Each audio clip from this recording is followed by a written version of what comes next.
조갑제 TV 시청자 여러분 안녕하십니까. 2024년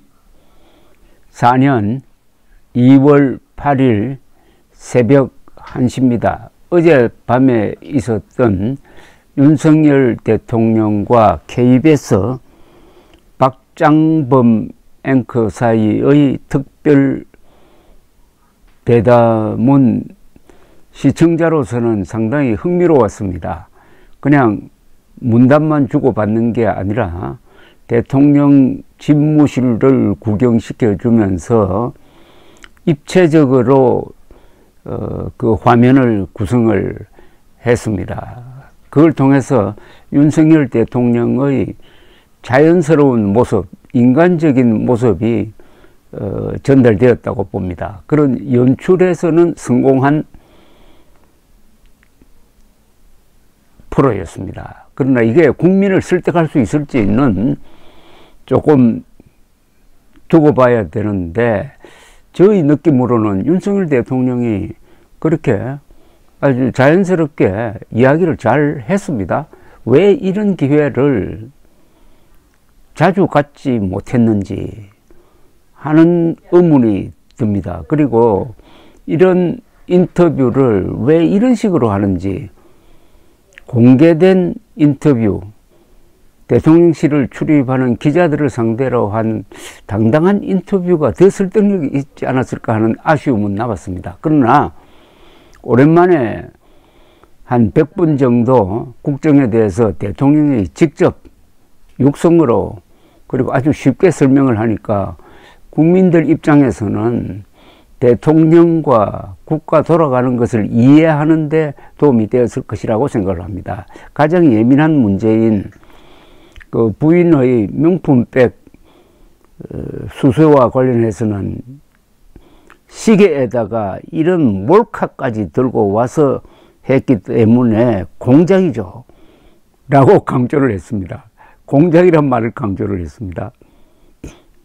선거를 앞둔 시점에 1년이 지나 이렇게 터뜨리는 것 자체가 정치 공작이라고 했습니다. 공작이란 말을 3번 썼습니다. 윤 대통령. 그러나 정치 공작이라는 게 중요한 게 아니고 앞으로는 이런 일이 발생 안 하게 조금 더 분명하게 선을 그어 처신을 하는 게 중요하다면서, 조금 더 박절하게 누구를 대해서는 안 되겠지만 단호할 때는 단호하게, 선을 그을 때는 그어가며 처신을 해야 한다고 자성을 했습니다.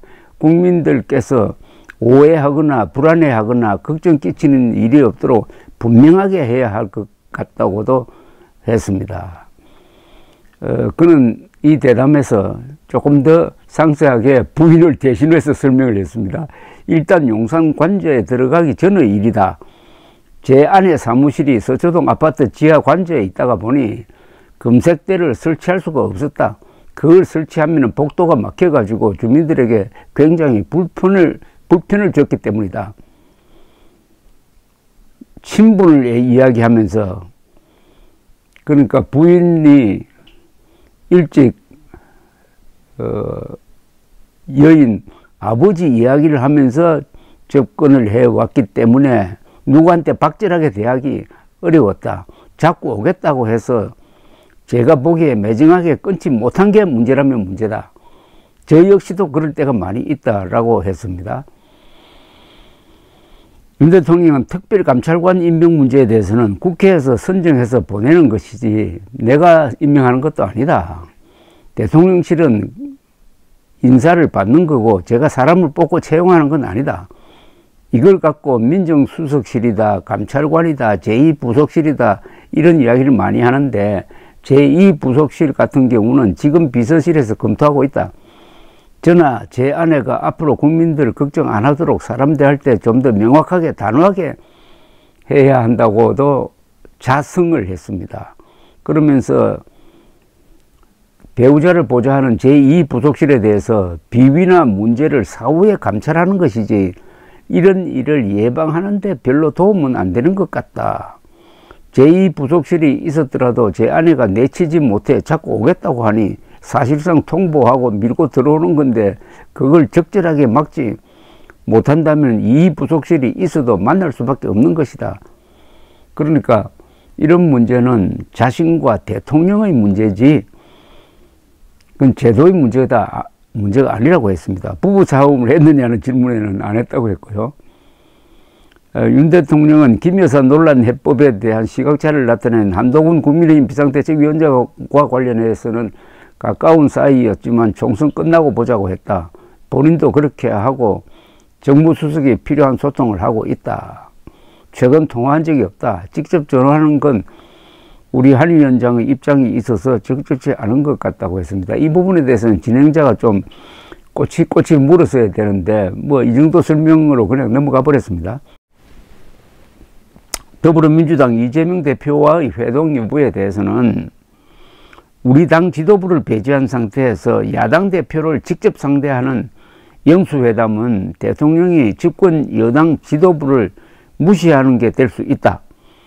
행정부를 대표하는 대통령의 결심 사항이 필요한 거라든지 그런 단계가 됐을 때 이야기하는 게 필요하다라고 말했습니다. 즉 이재명은 국민의힘 대표가 상대하면 되는 것이지 자신이 나설 필요가 없다는 겁니다.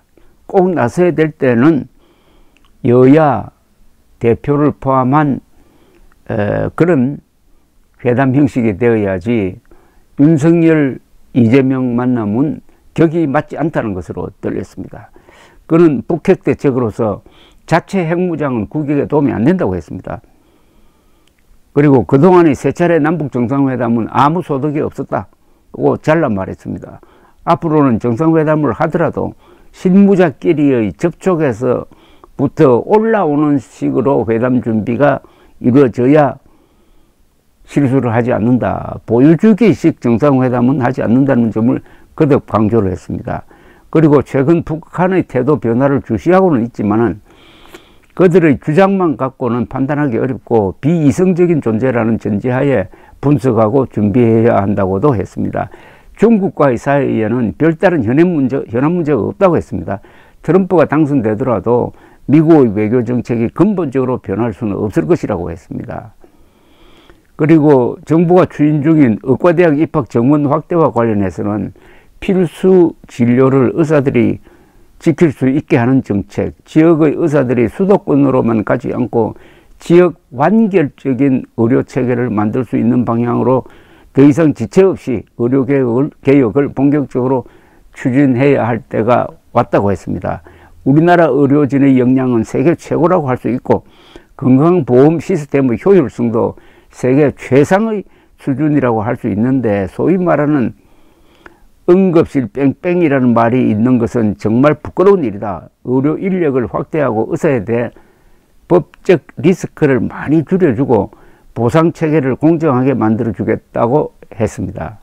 의대 정원 확대가 필요한 이유에 대해서 윤석열 대통령은 고령화로 인해 의사의 수요가 점점 높아져 의사 정원은 필요하다면서 결국 국가정책은 국민을 최우선으로 둬야 하는 것이다.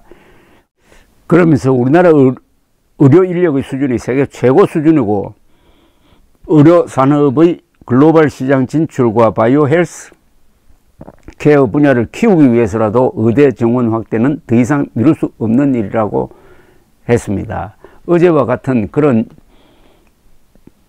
대담 말고 제대로 된 기자와 대통령 사이의 일문일답이 긴장감 있게 진행되는 그런 정상적인 기자회견을 기대해 봅니다. 감사합니다.